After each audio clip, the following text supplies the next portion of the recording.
Next chapter भ्रम यानी confusion and tricks to overcome confusion. भ्रम और भ्रम को दूर करने की तकनीकें इस चैप्टर में हम देखने वाले हैं। ब्रेन में इंफॉर्मेशंस का एक दूसरे से मिल जाना यानी इंटरमिंगलिंग, या एक सूचना का प्रभाव दूसरे पर पड़ जाना यानी ओवरलैपिंग ऑफ इंफॉर्मेशंस के कारण सूचनाओं का स्पष्ट रूप से रिकॉल न हो पाना ही भ्रम है। अब भ्रम होता कैसे है? अस्थायी याददाश्त यानी अनस्टेबल मेमोरी लीड्स कन्फ्यूजन। अध्ययन की अवधि में कम ध्यान लेस कंसंट्रेशन भी कन्फ्यूजन का कारण हो सकता है। किसी व्यक्ति में कन्फ्यूजन की स्टेज ये बताती है कि वो पर्सन कॉन्फिडेंट नहीं है। जनरली कन्फ्यूजन होता कैसे है?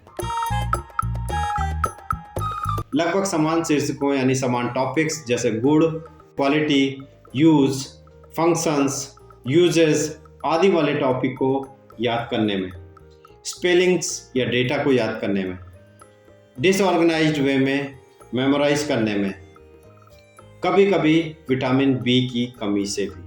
अब कन्फ्यूजन को दूर करने की ट्रिक्स कौन कौन सी हैं? ड्यूरिंग स्टडी सरप्लस कंसंट्रेशन यानी मोर कंसंट्रेशन मेंटेन रखने के लिए आप अपने इफेक्टिव टाइम्स का यूज़ स्टडी के लिए करें। आप देखते हैं कुछ घटनाएं, कुछ इंसिडेंट जैसे कि कोई डेथ, कोई वायलेंस, कोई एक्सीडेंट, कोई मर्डर या कोई हिल स्टेशन का टूर, ये सब एक ऑर्डिनरी ब्रेन वाले आदमी को भी बिना किसी अतिरिक्त प्रयास के शीघ्रता से याद हो जाता है और वो व्यक्ति इस योग्य हो जाता है कि उस घटना को 90% से भी अधिक उसी क्रम में बता सकता है जैसा कि उसने देखा था। क्या आपने कभी सोचा है ये कैसे संभव है? ये इस कारण होता है क्योंकि उस घटना के समय उस व्यक्ति की सेंसेस यानी इंद्रियां मानसिक रूप से प्रभावी यानी एफिशिएंट यूज के लिए तैयार हो चुकी होती है और इस स्थिति में कुछ भी याद करने पर भ्रम उत्पन्न नहीं होता है।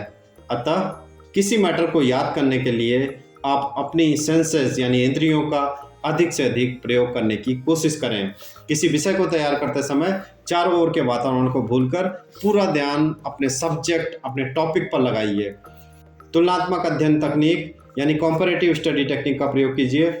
उदाहरण के लिए यदि आप बायोलॉजी में ब्रेन, हार्ट, किडनी इन सभी में एक सिमिलर हेडिंग्स जैसे संरचना, कार्यकी, ऊतकों का संगठन, अंग में विभिन्न धमनियों की आपूर्ति आदि को पढ़ना है तो सर्वप्रथम स्टडी की प्लानिंग कीजिए। मस्तिष्क की संरचना, हृदय की संरचना और वृक्क की संरचना एक साथ एक के बाद एक पढ़ें। फिर तीनों अंगों की फिजियोलॉजी एक साथ पढ़ें। इसी तरीके से तीनों अंगों के बाकी बचे शीर्षकों को भी एक साथ एक के बाद एक पढ़िए।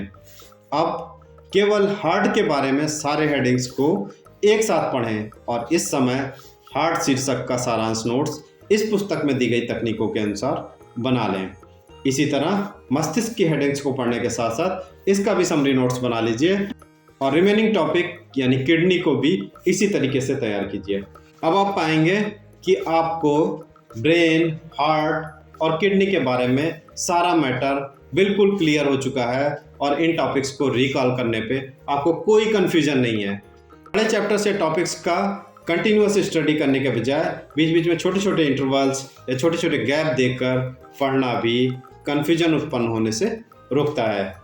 एक चीज़ याद रखिए कि इस प्रकार तैयार किए गए पाठ के समाप्त होने के बाद पूरा पाठ या टॉपिक दोहराना यानी रिवीजन बहुत ज़रूरी है। कुछ स्टूडेंट्स प्रायः शिकायत करते हैं कि वे किसी विषय या टॉपिक को पूरा याद तो कर लेते हैं लेकिन कुछ समय बाद उसका अधिकांश भाग वो भूल जाते हैं और उस विषय को दोबारा रिकॉल करने पर उन्हें कन्फ्यूजन हो जाता है। इस समस्या के समाधान के लिए मेरा सुझाव है कि आप अपने तैयार किए गए टॉपिक या चैप्टर को पूरा समाप्त करने के बाद तुरंत एक साथ पूरा अवश्य दोहराएं। इस समय दोहराने में आपको टॉपिक तैयार करने में लगे कुल समय का 25% या उससे भी कम समय लगेगा। अधिकांश छात्र अध्ययन में यहीं पर भारी भूल करते हैं कि तैयार किए हुए चैप्टर या टॉपिक को समाप्त करने के बाद तुरंत दोहराते नहीं और फिर वो कन्फ्यूजन की स्टेज में पहुंच जाते हैं। नेक्स्ट चैप्टर संख्या या आंकड़े याद करने की तकनीकें, टेक्निक्स टू मेमोराइज नंबर्स और डेटा। इसमें हम देखेंगे एक special technique, imaginary ladder technique, which is helpful to memorize numbers or data. Till then, goodbye. Thank you very much. Jai Hind.